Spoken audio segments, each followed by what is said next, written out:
असणारं पूजनीय नाही मानता आलं तर मानू नका, पण हात जोडून विनंती आहे, साधू स्वतःचा छेड करू नका बाप्पा.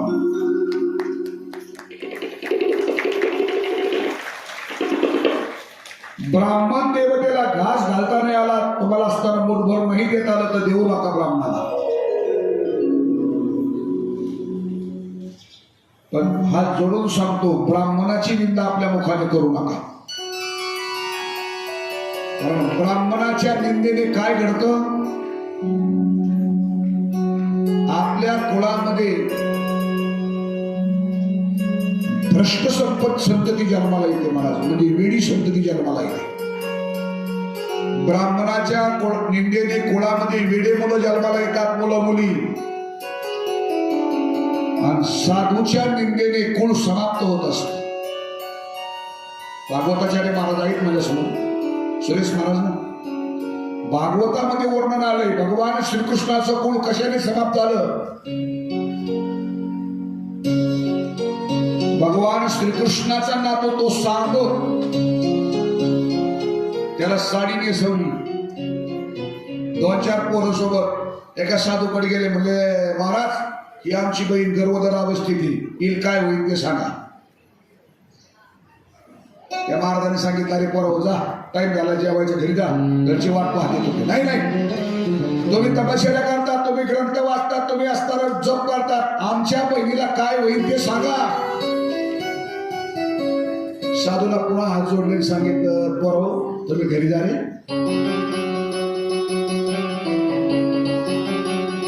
महाराज तुम्ही एवढी तपश्चर्या करतात, मग तुम्हाला समजत नाही का काय, आमच्या बहिणीला काय होईल ते सांगा. साधूने डोळे उघडले महाराज,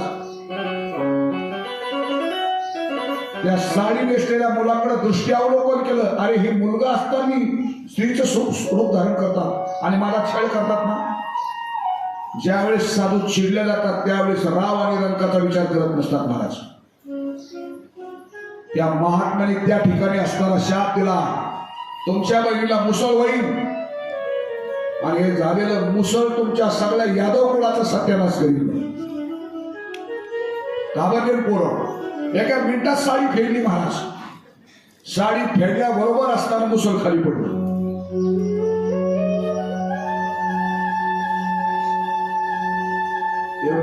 झाली चूक आपल्याकडून, आता मुसळ तर झालेच ना.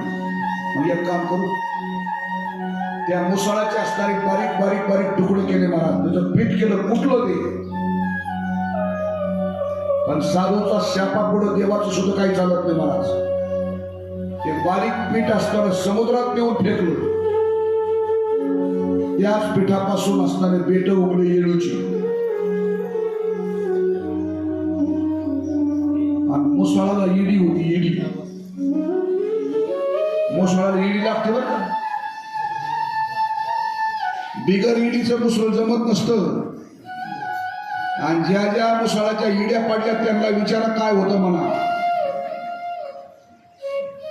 पत्नी ती लोखंड इडी होती मुसळाला, ती इडी समुद्रात फेकली. ती विडी एका माशाने गिळली, तो मासा एका असणाऱ्या भिल्लाने पकडला, तो मासा फाडला, त्याच्यात विडी निघली, त्या असणाऱ्या भिल्लाने त्याचं धारदार टोक केलं महाराज. एक दिवस यादव कुळातील बरेचसे मंडळी 4 वाजता म्हणजे जरा एन्जॉय करू, फिरायला जाऊ म्हणजे जरा निघाले फिरायला. आता 4 वाजता फिरायला निघले ते माणसं घरी नीट येत असेल का. समुद्राच्या तीरावर गेले, थोडी थोडी घेतली आणि घेतल्याच्या नंतर बरळत असतात माणसं, लई बरळत आहेत महाराज. 2 जण भेटले मला, घेतलेले आमच्या शाहूच्या स्टँड. मला म्हणे, महाराज मला जी पाय पडू द्या तुमच्या. मला पाय पडा पडा लवकर. म्हणलं आम्हाला माहिती, कोरडी आयुष्यवाशी त्याशी बोध काहीसा व्यर्थ आपली वाचा शिरू नये, खडा संगीत तरणू नये, कोवंड्यास भांडू नये, याच्या का सोबत मैत्री करू नये. नियम आहेत महाराज शास्त्राची. दुर्जन माणसं भेटले तर त्यांना कधी तोंडाला लागायचं नाही, नमस्कार करतात निघून जायचं. ते म्हणले पाय पडू द्या, मी लवकर पडा, एसटी लागली मला जायची. पिऊन आलते पेट पेट माझ्याकडे आलते, मद्यप्राशन करून आलते, बिड्या पेट आलते. मी बोट काढला ते पाया पडले, पण पाया पडताना एकजणाच्या बिडी तोंडात तशी बिडी सगळं पाय पडलो. बिडी सगळं पाय पडल्याबरोबर चटका बसला. मी मागं सरकलो. दुसरं होतं ते म्हणा, तू काही कळतं का नाही? अरे बाबाला चटका बसला. म्हणलं तू आता फिट होती मला लगेच. तेव्हा नाही ना महाराज, एक काम करा, मला पाय पडू द्या. म्हणलं पड लवकर. तेव्हा ना महाराज, त्याच्याकडून तुम्हाला चटका बसलाय, एक काम करा, मला पाय पडूस तर एवढी बिडी तुमच्या हातात धरा म्हणे. याला म्हणायचं मद्य घेतल्याच्या नंतर धुंद होतात माणसं, काही बनवतात महाराज. जाऊ द्या. 4 वाजता गेले. समुद्राच्या तीरावर थोडी थोडी घेतली. आपसात वाद सुरू झाले महाराज. वादाचं रूपांतर, तोंड वादाचं रूपांतर हात वादाकडे गेलं. येळूचे बेट उपटले. अनेक प्रकारच्या यादव कुळाचं तिथे समाप्ती झाली. भगवान श्रीकृष्ण परमात्मा वृक्षाखाली बसलेले आहेत. एका भिल्लाने जो असताना मासा पकडला होता, त्या भिल्लाने तो बाण टोकानं त्या बाणात असताना लावलेलं संबंध साधलं महाराज. भगवान वृक्षाखाली बसले आणि भगवंताचा पाय असा दिसला की नाजूक, असं वाटलं हरिण चालेल शिकारीसाठी. बाण सोडला महाराज. तो बाण भगवान श्रीकृष्णाच्या पायाला लागला आणि त्या बाणाने भगवान धामाला गेले. भिल्ले वेदीला शारंगर. साधूचा छळ सांगतो मी तुम्हाला. ब्राह्मणाच्या निंदेने भ्रष्ट संतती जन्माला होती आणि साधूच्या निंदेने कुळ समाप्त होतो. म्हणून शास्त्र असं सांगतंय, साधूचा छळ करायचा नाही. सीतामातेने सांगितलं, माझ्याकडून असणारा छळ झाला, त्याचा परिणाम, त्याचं प्रायश्चित्त मी भोगते. काय? साधू छळले माझे मद कळले, वनी राक्षसा प्रती, कधी भेटेल रघुपती, मदला सांगा बा मारुती. हनुमंतरायाची सीतामातेचा संवाद झाला आणि हनुमंतरायांनी सांगितलं, माते 8 दिवसापासून जवळजवळ मी असताना लंकेमध्ये प्रवेश करतोय, पण अजून असताना अन्न ग्रहण केलं नाही. म्हणजे आहार घेतला नाही. पोटात भूक मागेना, भूक लागलेली आहे, व्याकुळ झालेलो आहे. एवढं मोठं असताना उड्डाण करून आलोय मी.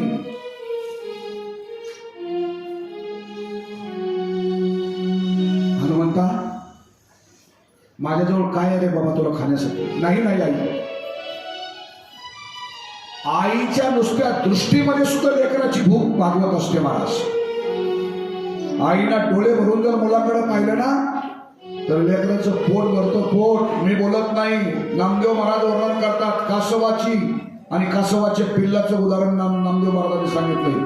त्या कासवीनं नुसतं कासवाच्या पिल्लाकडे पाहिलं की ती ऑटोमॅटिक मोठं उचलतो महाराज. आई म्हणून ज्ञानोबा सुद्धा ज्ञानेश्वरीमध्ये वर्णन करतात, माणसाला भूक लागल्याच्या नंतर कोणाची आठवण करायची, संकट आल्याच्या नंतर कोणाची आठवण करायची, प्रश्न उपस्थित झाल्याच्या नंतर कोणाची आठवण करायची.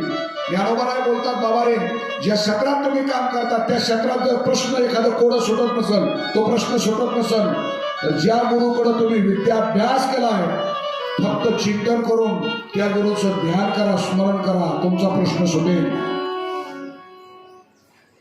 संकट जर निर्माण झालं तर त्या संकटातून मुक्त होण्यासाठी प्रत्येक माणसाने बापाची आठवण करा. बाप संकटातून मुक्त करत असतो. आणि ज्या ज्या वेळेस तुम्हाला भूक लागेल, भूक, त्यावेळेस प्रत्येक व्यक्तीनं आपल्या आईची आठवण करा. महाराज ती ओवी तुमच्या पाठ असेल कदाचित, मला असं वाटतंय. 15व्या अध्यायातली ओवी आई, आदनी घातली हरड, होय अमृताचे तांदळ, राखे भुकीची वेळ श्री जगन्नाथ. माई जगन्नाथ, बाप जगन्नाथ. भूक लागल्याच्या नंतर आठवण करा आईची. आई, माते भूक लागलेली आहे.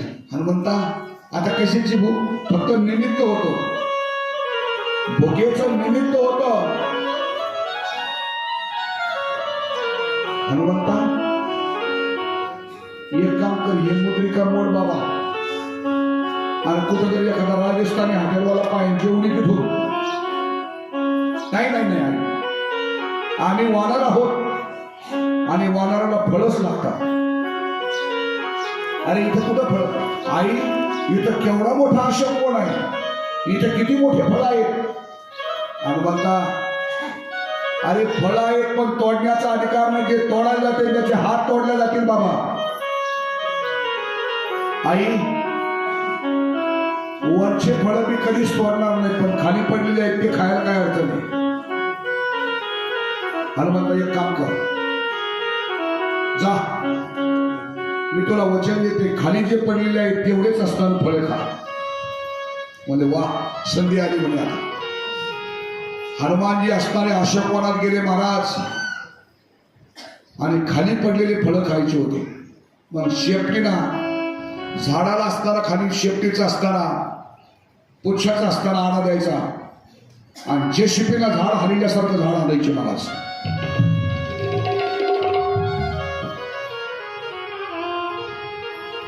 झाड हलवल्याच्या नंतर सर्व फळं खाली पडायची.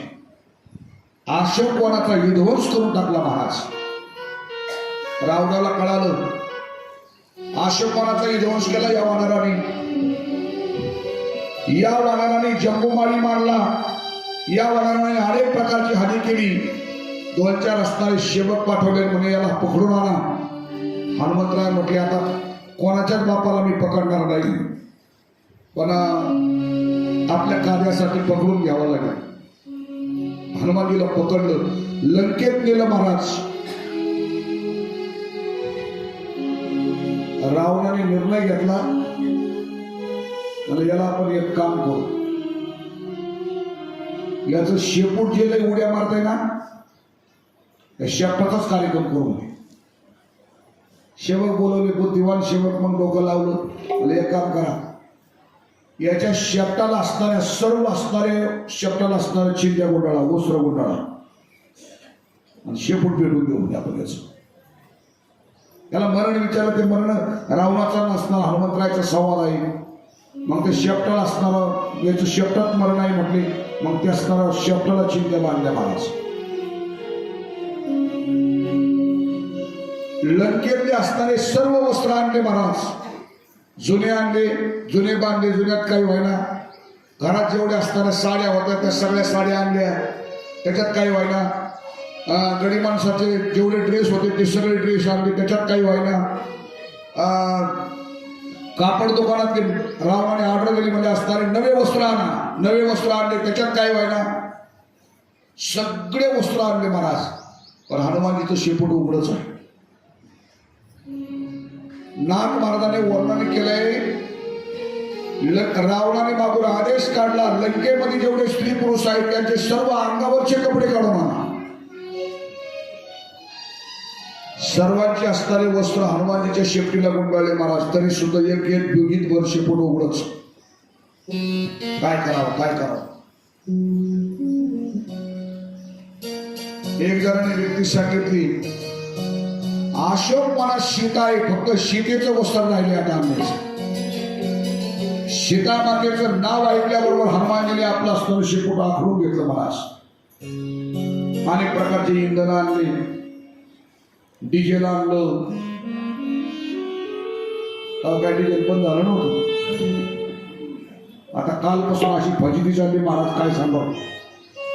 याच्यावर उठला, आमच्या गाडीत डिझेल नव्हतं. आता ते भाऊने कापड दुकानदार आपले भाऊ त्यांनी असतात डिझेल आणून टाकलं. डिझेलच नाही महाराज. आणि तुमच्या संभाजीनगर जिल्ह्यात कुठंच डिझेल नव्हतं कालपासून. मी रात्री इकडे फुलंब्रीकडे गेलो, तिकडे मिळालं नाही मला. हा सर्व असणारे तेल आणले, ते असणाऱ्या शेपटीला गुंडाळलेले वस्त्र होते ते असणारे सर्व असणारे वस्त्र ओले केले. आणि 2-4 जणांना असणाऱ्या सेवकाला बोलवलं, म्हणजे तुमच्या शुभ हस्ते असणारा बॉयलर पेटू आपण. अनेकांनी ते शेपूट पेटवण्यासाठी हस्ते शुभ हस्ते प्रयत्न केला, पण पडत नाही, पेटत नाही. हनुमानजी म्हणजे खरा मुख्य असणारा जो अध्यक्ष स्थान आहे तो माग आहे, बाकीच्या पण पेटून काय उपयोग आहे. रावण चिडलं, ते म्हणला कोणालाच असताना शेपूट पेटत नाही का, जर हो बाजूला मला मी पेटलो. आणि जर आपापल्या पद्धतीला प्रयत्न केले कोणालाच पण पेटत नाही, म्हणून हा रावण आला तिथं. आणि रावणाने मग त्या प्रसंगी असताना ते शेपूट पेटवण्याचा प्रयत्न सुरू केला. अगोदर भातेने हवा मारली तरी जमा. मागून रावण मनात विचार लागला, बाजूला सारखा आता मी तोंडाने हवा मारतो कसं पेटत नाही पाहतो. जवळ गेलं महाराज. हनुमंतरायाने आपल्या पित्याला असणारी आज्ञा केली, थोडीशी मदत करा. रावण जवळ गेलं, बक्कून असणारा भपका झाला. तुकोबाराय वर्णन करतात, हनुमंत महाबळी रावणाची दाढी जाळी. रावणाची दाढी जळाली. हनुमंतरायाने उड्डाण घेतलं महाराज. अख्खी असणाऱ्या लंकेत हनुमानजी फिरू लागले. आणि ज्यावेळेस हनुमानजी लंकेत फिरू लागले महाराज, अख्ख्या लंकेत अशा प्रकारची आग लागल्या गेली. अनेक जण असणारे बोलू लागले, आम्ही क्षमकाला बोला, अमक्याला बोला, तमक्याला वेळेला बोला. आग आटोक्यात येत नाही महाराज. हनुमानजीने त्या ठिकाणून असणारं उड्डाण केलं. समुद्राच्या तीरावर गेले. आपली असणारी शेपटी त्या ठिकाणी इझवली आणि त्याच असणाऱ्या शेपटी इझवण्यातून असणारा जे काय मकरध्वजाचा जन्म झाला, तो असणारा घाम, आलेला घाम त्या मगरीने गिळला आणि त्यांच्या पत्त्यापासून मुलगा झाला, त्याचं नाव मकरध्वज. हनुमंतरायाने उड्डाण केली आणि हनुमंतराय असणारे पुन्हा असणारे भगवान प्रभूकडे गेलेले आहेत. सर्व वानर दिशेला पांगलेलं जे सैन्य होतं, उत्तर दिशेला, दक्षिण दिशेला, पूर्व दिशेला, वायू दिशेला, ईशान्य दिशेला, आग्नेय दिशेला सर्व सैन्य पांगलेलं होतं. सर्व वानर एकत्रित आले, पण सीतेचा शोध कोणाला लागला नाही. हनुमानजी गेले. हनुमानजीने प्रभूला नमस्कार केला आणि सांगितलं, प्रभू सीतेचा शोध करून आलेला आहे. सीता कशी आहे काय सर्व असणारी खुशाली सीतेची सांगितली. प्रभूंना सांगितलं, आता आपल्याला असताना लंकेत जायचं आहे. पण हनुमानजी तुम्ही लंकेतून जाऊन आलेले आहात. म्हटले हो. आता आपल्याला लंकेत जायचंय, पण विषय असा आहे, हे वानर आपल्याला सोबत न्यायचे. लंकेतलं वातावरण कसं आहे हे तुम्ही सगळ्या वानराला समजून सांगा मला.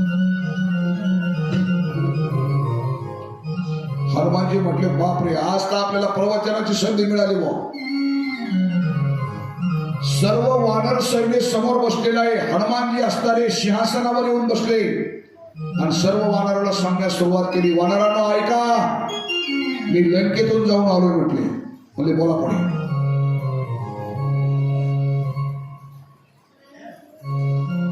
लंकेतलं काय काय कसं कसं वर्णन आहे ते तुम्हाला मी सगळं सांगतो. म्हणजे काय काय वर्णन आहे ऐका. लंकेमध्ये 7 कोटी घरं 100 नंबरी सोन्याची आहेत. तुकोबाराय सुद्धा लिहितात, शुद्ध कांचनाची 7 कोटी लंके माझी घरे किती ती ऐका. सांगत अशी संख्या जैशी तैशी कोटी घरे जेथे काशाने तांब्याची. शुद्ध कांचनाची 7 कोटी 7 कोटी घरं 100 नंबरी सोन्याची. आता तिथं 7 कोटी घरं 100 नंबरी सोन्याची. त्या घरात शिके काय शिदळते असते का हो? श्रीरावणाची श्रीमंती लंकेत लंकाशी आहे. म्हणजे बा रावणाच्या लंकेमध्ये रावणाचे मुलं ज्याने इंद्र खाली पकडून आणला त्याचं नाव मेघानंद किंवा इंद्रजीत असा बलाढ्य मुलगा आहे रावणाचा. दुसरा एक मुलगा इंजिनियर अखया कुमार. म्हटले बघ, रावणाचा एक भाऊ आहे त्याचं नाव विभीषण, तो वारकरी आहे. त्याच्या घरामध्ये कायम भजन कीर्तन, भाग्यवंता घरी भजन पूजन चालू आहे. म्हटले बघ, रावणाला 80,000 बायका आहेत. 80,000 बायकापैकी एक असणारी पतिव्रता आहे, तिचं नाव मंदोदरी. बर, म्हणजे रावणाचा एक भाऊ आहे, तो 6 महिने झोपा घेतो, त्याचं नाव कुंभकर्ण. 6 महिने झोपतो बरं का तो. आणि 6 महिन्यात उठल्याच्या नंतर युद्धासाठी निघतो. युद्धाला गेल्याच्या नंतर कुठल्या प्रकारची शस्त्र सामग्री हातात नेत नाही. युद्धाला गेल्याच्या नंतर तो उभा राहून युद्ध करत नाही. म्हटले मग तो सैन्याच्या मध्यस्थानी जाऊन बसतो. म्हणजे बरं पुढं आणि मध्यस्थानी बसला का तो कुंभकर्ण एका हातामध्ये 60,000 सैन्य पकडतो आणि एका हातामध्ये 60,000 सैन्य पकडतो आणि दोन्ही मुठी एका मिनिटात पोटात टाकतो. वानर म्हणले बापरे, एका मिनिटामध्ये 1,20,000 सैन्य तो खाऊन घेतो. म्हटले हो. वानर म्हणले पिशा कुठं आहेत आपल्या, चला ना घराकडे, कशाला पुढे जायचं म्हणे. अरे प्रभूनं सांगितलं हनुमंता काय केलं, यांचं असताना मनोबळ तुम्ही असताना कमी केलंय, लढाईला जायचंय, लढाईसाठी मनोबळ लागतं. हनुमानजी म्हटले पुढे आहे का, अजून महत्वाचा पॉइंट राहिलाय महत्वाचा.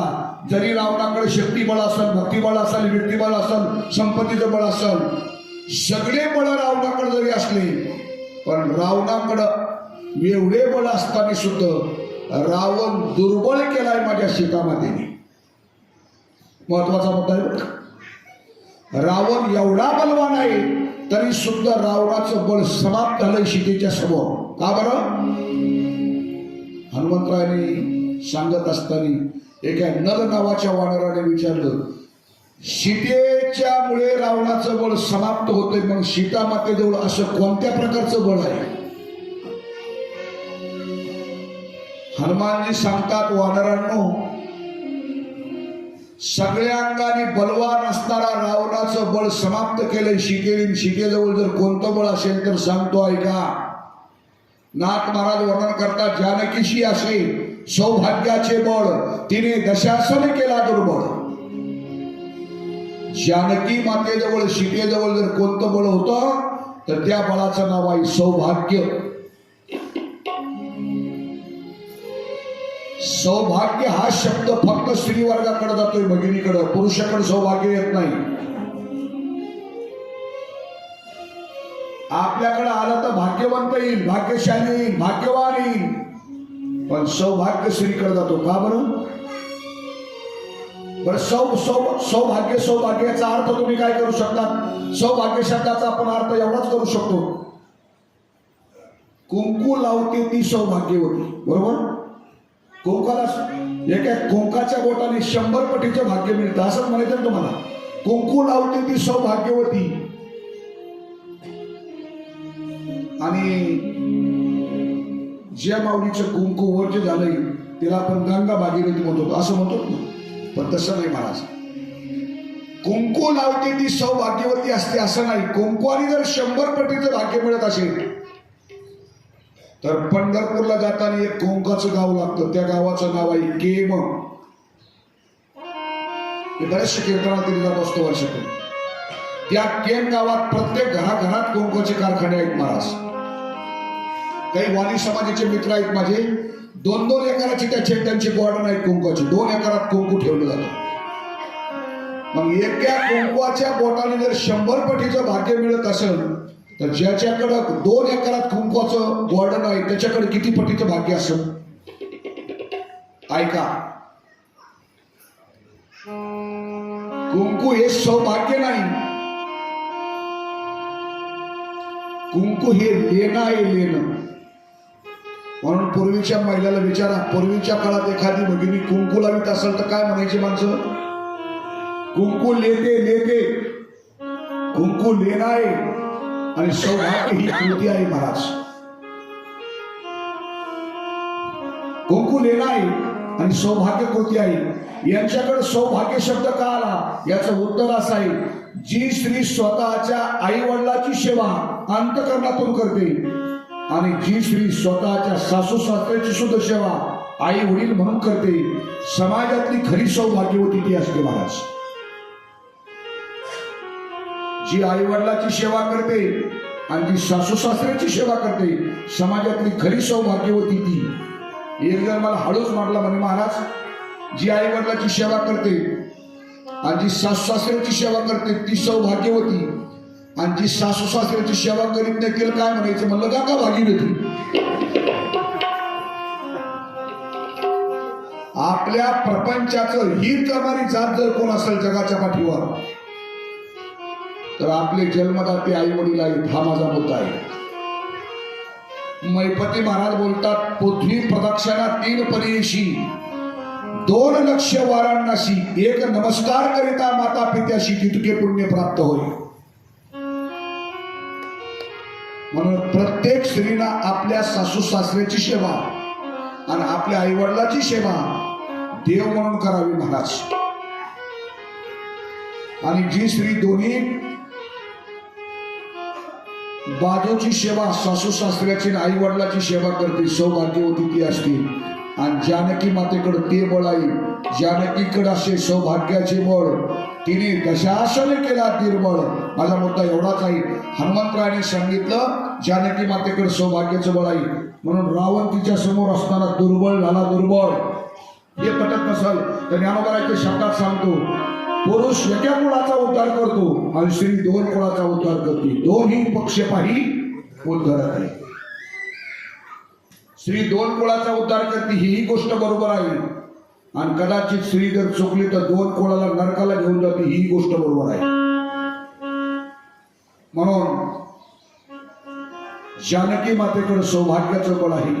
हनुमंतराया त्या ठिकाणी सर्व वानर सैन्याला समजून सांगतात आणि त्या प्रसंगी प्रभूने सांगितलं, वानरांनो आता आपल्याला असणारं लंकेमध्ये प्रवेश करायचा आहे. म्हणले बा, पण सर्व वानराला लंकेत उड्डाणाने जाता येणार नाही. याच्यामध्ये फक्त एकच प्रतापी आहे, त्यांचं नाव हनुमान. मग जायचं कसं? मग तिथे असणाऱ्या प्रत्येकाकडे परमेश्वर एक एक गुण बुद्धीत असतो. त्यामध्ये नळ नील जामुवंत हे प्रमुख होते महाराज. नळ नीळ जामुवंत पुढे झाले हनुमंत.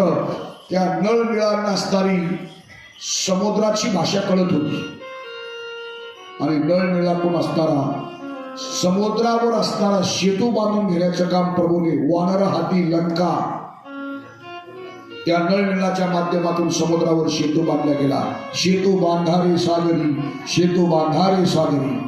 सर्व वानरांना घेऊन भगवान प्रभू रामचंद्र परमात्मा लंकेत गेलेले आहेत. आपलं लंकेमध्ये पैलतीराला समुद्राच्या पैलतीराला गेले आहेत, लंकेच्या बाहेर थांबलेले आहेत.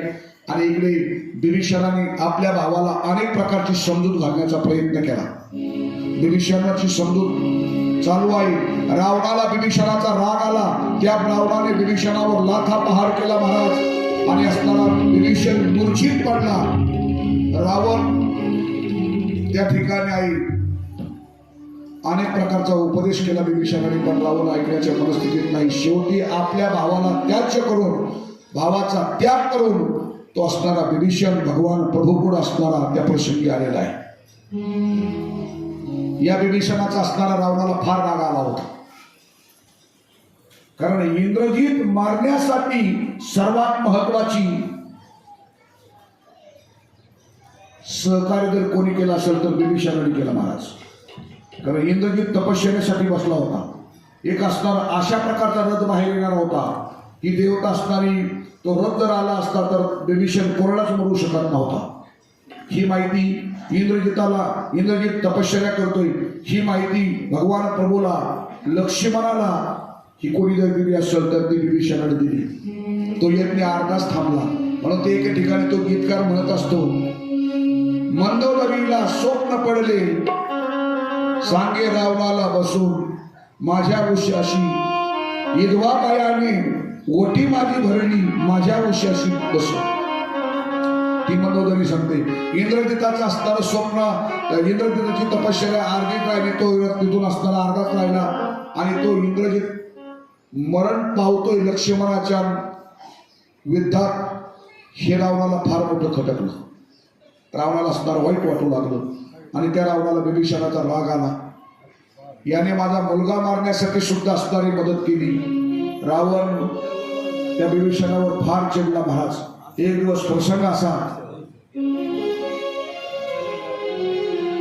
या विभीषणाला मारण्यासाठीच फुलं वाटून घ्या, फुलं वाटून घ्या.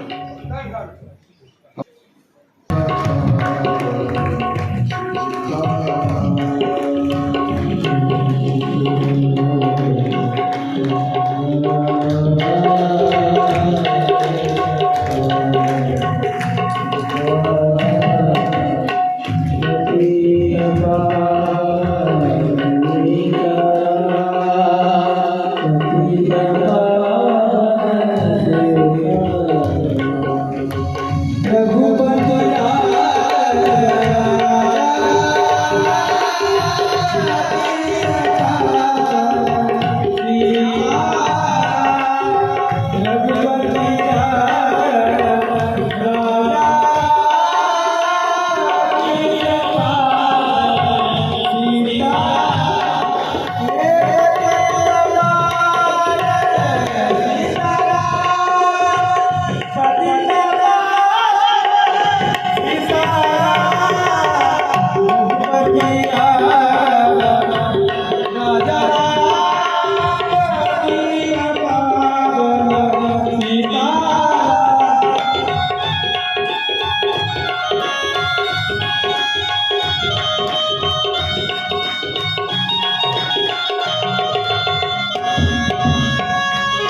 समजवतोय, सांगतोय. इंद्रजिताचा यज्ञ सफल झाला नाही, यज्ञ अर्धा राहिला. इंद्रजितासारखा मुलगा मरण पावला, आणि ज्यावेळेस तारुण्यात मुलगा जातो त्यावेळेस बापाला किती दुःख होतं हे सांगण्याची आवश्यकता नाही. रावण दुःखी झाला. रावणाला राम त्या ठिकाणी लक्ष्मणाचा आला नाही, तो विभीषणाचा आला. कारण या विभीषणामुळे माझा मुलगा गेला. म्हणून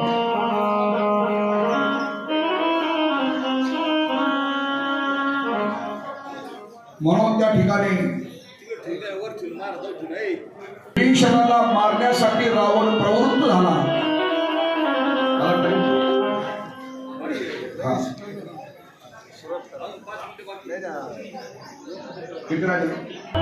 उत्तम चैत्र मास म्हणा.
पाळणा होईल. उगाळा जो जो रे शिक्षणा दसरा वंदना रुद्रा उगाळा मनमोहना राम लक्ष्मणा रामा गुरु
नामदेव महाराज या ठिकाणी भगवान प्रभू रामचंद्र परमात्म्यासाठी पाळणा गायला. आता संजय महाराजांनी तो पाळणा या ठिकाणी गायलेला आहे.